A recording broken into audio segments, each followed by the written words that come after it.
Hello, guys. Here we are back at school. Don't we miss school? This is the library. You guys miss this place? I'm gonna do the read aloud here today because I'm here at school as I'm waiting for you guys to pick up your belongings. So I'm gonna read another couple chapters and we'll get to it from there. Is that cool? It's gotta be cool. But first, we gotta do predictions. All right. So I want you guys to make a prediction of what do you guys think is gonna happen in this chapter? Because the end of the last chapter is kind of sad. Edward went black. Everything went black for him. Okay, because the owner of that diner, or the cook of that diner, was not as nice as Bryce was hoping for. So make a quick prediction about what's going to happen in this chapter. Do it now.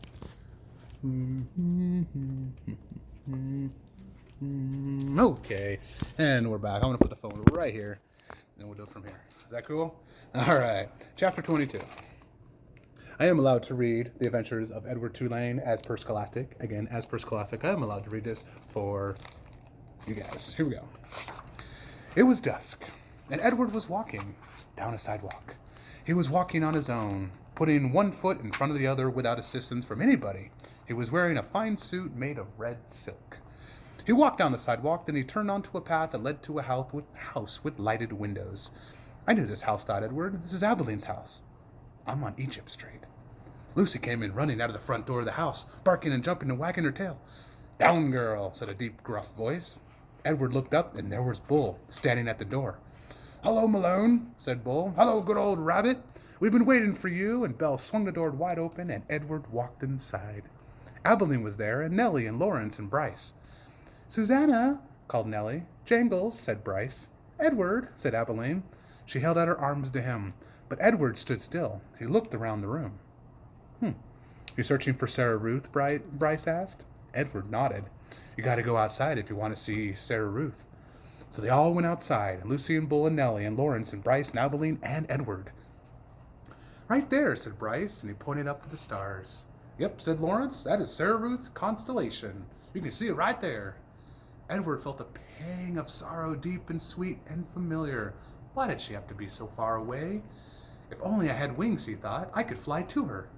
Out of the corner of his eye, the rabbit saw something flutter. Edward looked over his shoulder, and there they were, the most significant wings he had ever seen, orange and red and blue and yellow. And they were on his back. They belonged to him. They were his wings. What a wonderful night this was. He was walking on his own. He had an elegant new suit. And now he had wings. He could fly anywhere, do anything. Why hadn't they realized this before? His heart soared inside of him. He spread his wings and flew off Lawrence's shoulder, out of the hands, and up into the nighttime sky. Towards Sarah Ruth. No, shouted Abeline. Catch him, said Bryce. Edward flew higher and higher, and Lucy barked. Malone, shouted Bull, and with a terrible lunge, he grabbed hold of Edward's feet and pulled him out of the sky. You can't go yet. Stay with us, said Abeline. Edward beat his wings, but it was no use.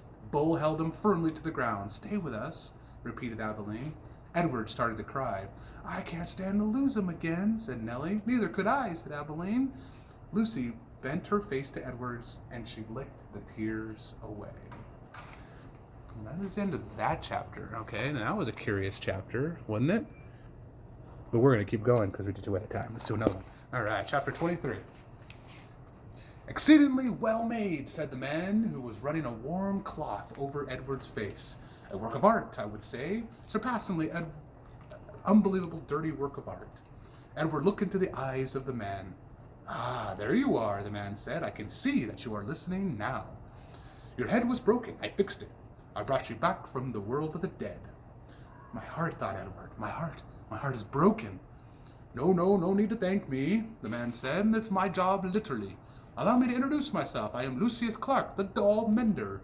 Your head, may I tell you, will it upset you? Well, I always say the truth must be met head on. No pun intended. Your head, young sir, was in 21 pieces. 21 pieces, he thought mindlessly. Lucius Clark nodded. 21, he said, all modesty aside. I must admit that a lesser doll member, a doll mender without my skills, might not have been to rescue. That was quite a speech to wake up to. And Edward lay up and his back trying to absorb. He was on a wooden table. He was in a room with sunshine pouring in. Then he remembered Bryce, the dinner, Neil swinging him through the air. Bryce. You are wondering perhaps about the young friend, said Lucius, the one with continually running nose. Yes, he brought you here. He was weeping. He was begging for my assistant. Put him together. Put him back together. I told him, I said, young sir, I'm a businessman. I can put your rabbit back together for a price. The question is, can you pay? He could not.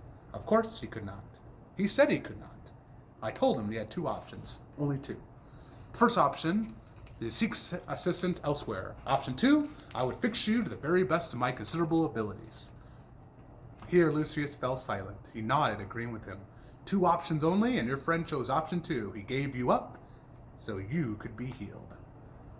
Bryce, thought Edward. Lucius clapped his hands together, but no worries, my friend, no worries. I fully intend to keep up my end of the bargain. I will restore you to what I perceive to be your glory. You shall have rabbit fur ears and rabbit fur tail. Your whiskers will be repaired. You will be all clothed in the finest suits. And then someday I will reap the return of my investment in you. All in good time. All in good time. All in dull business, we have a saying. There is a real time and there is a real dull time. You, my friend, have entered dull time. And that is the end of those chapters. Thank you guys for sticking with me there. First question is, okay, the first chapter I read, I want you guys to explain what was happening to Edward during that time. Okay? What was happening to Edward? Alright, so Edward was going through what? Okay? Because was all that real? Was it not real? Let me know. Okay? And the second question is, I want to know, what is the deal? What is the bargain that Bryce made to the doll maker? Okay? What is the deal and what is the bargain that Bryce made to the doll maker? But I also have one more question. I want to know, how does this doll maker feel? Alright? How does the doll maker feel? So you have 3 questions this time. Because remember, we're all about feelings in this story. We didn't really get a lot of Edward's feelings in this one, so we're going to talk about the doll maker. Answer those 3, and I'll see you guys next time.